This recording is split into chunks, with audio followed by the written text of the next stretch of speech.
Ever since the launch of the GTX 970, the 70 class from Nvidia has been PC gamers' go-to when it comes to price to performance. Long gone are the times of a 70 class like the 970 costing $330.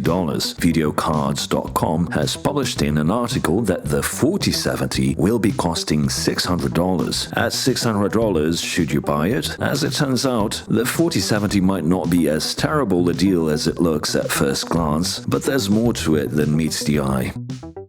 Today's video is sponsored by Urcdkeys.com.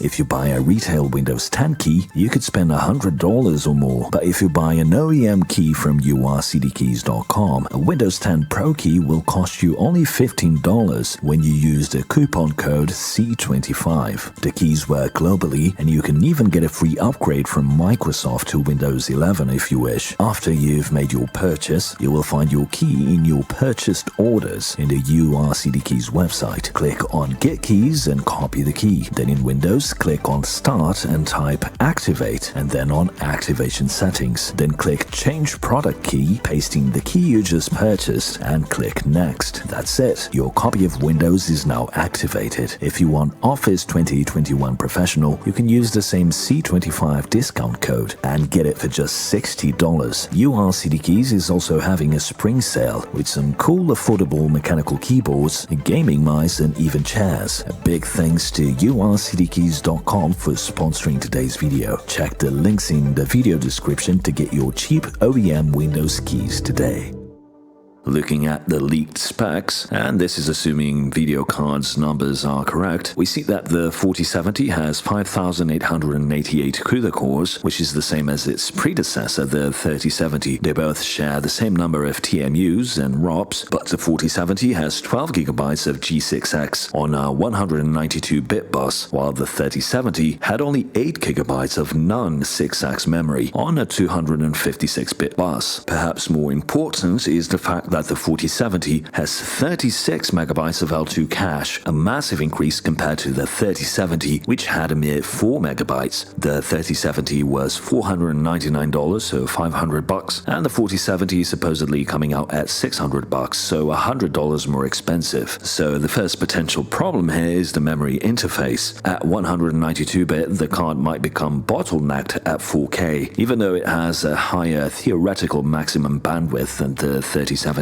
We'll have to wait for reviews, but I don't think the narrow bus will be much of an issue right now for 4K, but the 12GB limitation might be, especially if you want to run games at the maximum settings. Games have been gobbling up VRAM like crazy lately. This is, of course, part of Nvidia's tradition of giving gamers just barely enough VRAM to get by with current games, knowing that the demands for VRAM will go up considerably in the next couple of years, so in effect doing a bit of planned obsolescence here. This is one area where AMD has been killing it, typically delivering the right amount of VRAM for the respective tier. Last gen, the 3070 only got 8GB of VRAM, and we've seen how it's fallen apart in games like Hogwarts Legacy, while the AMD equivalent, the 6700 XT, came with 12GB of VRAM for roughly the same performance. AMD fans refer to this as the AMD fine wine, with AMD's cards typically aging much better than the Nvidia equivalents, despite being usually weaker at launch. Performance-wise, the 4070 should land around the 3080 level of performance, maybe beating it in some instances. And of course, you get DLSS 3 support, AV1 encoding, and frame insertion if that matters to you, along with probably better ray tracing performance. So considering inflation, one would think that a $100 hike is not that bad, especially considering how expensive Nvidia's GPUs have become in the last few years. Also, TSMC's 4N process is much more expensive than Samsung's 8nm was. All things considered, I would say this is actually a fair price for the 4070 in the current context. However, AMD's last-gen 6900 XT is currently selling for $630 new, so for $30 more you'll be getting a much faster card at rasterization, and one that can actually do 4K well, with 16GB of G6, which should age much better. And that's not even resorting to the used market, market, where you can find a 6900 XT for around $500. The 6900 XT supports HDMI 2.1, so you can hook it up to an OLED and play natively at 4K 120Hz with very high settings still, so there really aren't any downsides to the AMD option. I mean, drivers are buggy still, that's just part of the AMD experience, but when everything works, it becomes hard to recommend the 4070 over the 6900 XT. Now, what about ray tracing? Is it finally a consideration? I think it is, for sure, but probably not at this tier. I think it's still the case that if you want to turn ray tracing on, then you should be looking at a 4090, unless you want to buy a 4080 and then play at 1080p with ray tracing on, which is nonsensical in my opinion. So I'm honestly not sure if the 4070 will sell all that well. I think $600 is still a lot to be spending on a GPU for the vast majority of people, and those who can stretch might be looking to get the most out of their money, and the 6900 XT will be a better buy. And maybe Nvidia isn't expecting to sell that many of them either. Sravan Kundojala on Twitter has compiled the purchase commitments from the financial reports of the top semis. So purchase commitments include foundry and outsourced semiconductor assembly and test, and Nvidia's dropped from $9.3 billion in the end of 2021 to $5.2 billion at the end of 2022 for the next 12 months. So that's a massive 44% decline on purchase orders that Nvidia has committed to making from TSMC. Does that sound like a company expecting to sell a ton of GPUs this year? And honestly, I think Nvidia are much more interested in selling 4090s, and those are selling and giving Jensen the huge margins he loves. I think this likely means that the 4060 Ti will be around $500 and the 4060 $400. And I think the vast majority of gamers will be looking at spending at most $400 on an upgrade. So anything above the 4060 will be out of reach for most PC enthusiasts in the current economic climate. It's yet another reason why the PC industry is in decline. The value proposition for upgrading is absolutely terrible still, and I do think gamers are becoming reticent to invest in a GPU with less than 16 gigabytes of VRAM. I think we are at that point where some games will stutter or give you a terrible experience at 1440p and above. So I think the 12 gigabytes of VRAM this time around will indeed weigh heavy on gamers' purchasing decision. The one factor that might really have an impact on GPU sales this year is Starfield. I think that's the game that could make or break Nvidia's and AMD's gaming financials. Knowing Bethesda, the game will run like arse in older generation hardware, maybe even to the point where it's unplayable. I remember when Fallout 4 came out, and even at 1080p, the top cards at the time had terrible 1% lows, with a 290X dropping down to 48 FPS in some areas. Starfield runs on an evolution of the same creation engine used for Fallout 4, so it's safe to assume it's as shit at using hardware resources as every other Bethesda game. If that's the case, then maybe there will be a rush for new hardware, and perhaps the people spending $400 can make that push to $600. The game is only 5 months away, and I doubt there will be any price drops until then for new gen cards, so it's possible that the 4070 will be available at MSRP at that point. So if this card interests you, I'd say wait until Starfield comes out. There's also Avowed from Obsidian, which could be a hit, but that's only coming out early next year. This is all assuming the rumors on the 4070 are true and that the projected performance is indeed close to a 3080. As always, wait for reviews. Now, where does this leave AMD? I think AMD has been out of the discussion for this generation, and I don't think that will change. I assume AMD will be preparing a 7800 XT and 7700 XT to compete with AMD's 70 class, but after the 7900's fiasco, I doubt anyone will care. And unlike with previous generations, AMD isn't offering Nvidia performance at lower prices. The VRAM argument could have some weight, but there's only so far you can go with that. AMD need that value proposition to have any chance of challenging Nvidia's dominant position. It's just the way it is. They're now offering lower performance at the same prices as Nvidia, so I honestly don't have high hopes for the 7800 XT and 7700 XT, but maybe there's something I'm missing. Let me know in the comments if you think there's an argument to be made for the 4070.